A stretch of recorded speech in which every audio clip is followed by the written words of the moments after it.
காவல் மரணங்களுக்கு நீதி கேட்டு சென்னையில் விஜய் தலைமையில் ஆர்ப்பாட்டம் நடைபெறும் நிலையில் தாவைக்கு நிர்வாகிகள் தொண்டர்களுக்கு அக்கட்சி சார்பில் அறிவுறுத்தல்கள் வழங்கப்பட்டுள்ளன. தமிழக வெற்றிக் கழகத்தின் பொதுச் செயலாளர் என். ஆனந்த் வெளியிட்டுள்ள வழிகாட்டு நெறிமுறைகளில் ஆர்ப்பாட்டம் நடைபெறும் இடத்திற்கு தொண்டர்கள், நிர்வாகிகள் வாகனங்களை கொண்டுவரக்கூடாது என கேட்டுக் கொள்ளப்பட்டுள்ளது. எனவே ஆர்ப்பாட்டத்திற்கு வருவோர் தீவுத்திடலில் வாகனங்களை நிறுத்த அறிவுறுத்தப்பட்டுள்ளது.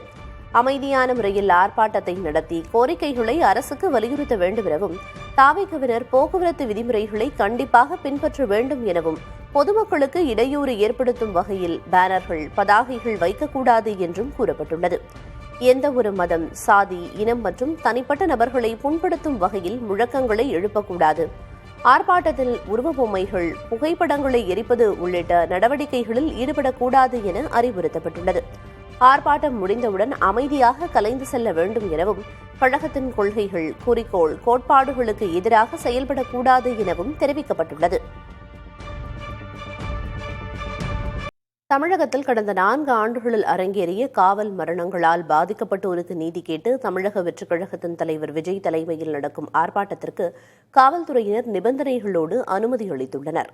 தமிழகத்தில் கடந்த 4 ஆண்டுகளில் காவல் மரணங்களால் பாதிக்கப்பட்டோரின் குடும்பத்தினரை தாவேக தலைவர் விஜய் நேரில் சந்தித்தார்.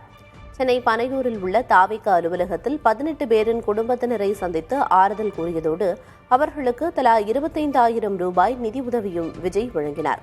தொடர்ந்து அவர்கள் மத்தியில் பேசிய விஜய், அவர்களுக்கு நியாயமும் தீர்ப்பும் பெற்றுத்தர வேண்டியது தனது கடமை என்றும், மனித உரிமை ஆணையத்தில் வழக்கு தொடர்ந்து சட்ட போராட்டம் நடத்தி நீதி பெற்றுத்தர தாவேக முயற்சிக்கும் என்றும் தெரிவித்தார். இதற்கிடையே காவல் நிலைய மரணங்களை கண்டித்து சென்னையில் தாவேக இன்று நடத்தும் ஆர்ப்பாட்டத்திற்கு 16 நிபந்தனைகளுடன் காவல்துறை அனுமதி அளித்துள்ளது. மயிலாப்பூர் சிவானந்தா சாலையில் தாவேக தலைவர் விஜய் தலைமையில் நடக்கும் ஆர்ப்பாட்டத்தின் போது பைக் பேரணி, ஊர்வலம் நடத்தக்கூடாது என்றும், பட்டாசு வெடிக்கக்கூடாது என்றும் நிபந்தனைகள் விதிக்கப்பட்டுள்ளன. தாவேகவினர் 6,000 பேர் பங்கேற்க இருக்கும் நிலையில் பாதுகாப்பிற்காக 2,000 காவலர்கள் குவிக்கப்பட உள்ளனர்.